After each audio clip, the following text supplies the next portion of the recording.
నేను మంచి ముస్లింని, నేను మంచి ముస్లింని. ఓ ఈరోజు చాలా హాయిగా ఉన్నది. ఎంత శుభ్రంగా ఉన్నది మన దేశం. ఈ శుభ్రంతోనే నా మంతా బాధలు పోతాయి. డ్రింక్ తాగుతున్నావు తమ్ముడు, తాగు తాగు. ఆ చెత్త కుండీలో, అరే చెత్త నా కొడక, చెత్త కుండీలో ఇవ్వంటే నువ్వు చెత్తని బయట పడేస్తున్నావా?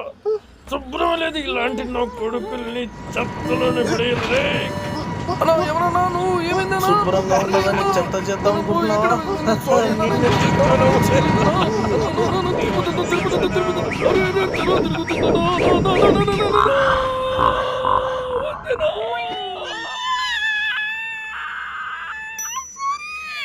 నన్ను భూమి నుంచి తొందరమందాలకు పంపించేసావు గురు, చెత్త గురించి అన్నా. సారీ.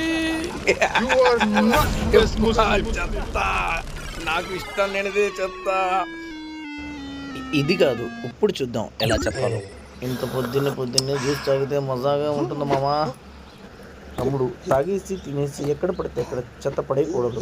చెత్త కుండీలోనే చెత్త పడేయాలి. ఇదే మనం నేర్చుకోవాల్సింది. వావ్, ఎంత బాగా చెప్తున్నావు. నువ్వెవరు? తమ్ముడు, నేను ఒక మంచి ముస్లింని. ఇదే మన పెద్దలు నేర్పించింది. వావ్, ఎంత బాగా చెప్తున్నావు అన్నా. నేను కూడా అన్నయ్యలాగా మంచి ముస్లింని అవుతాను. శుభ్రంగా ఉంటాను. నేను ఒక మంచి ముస్లింని, నేను ఒక మంచి ముస్లింని.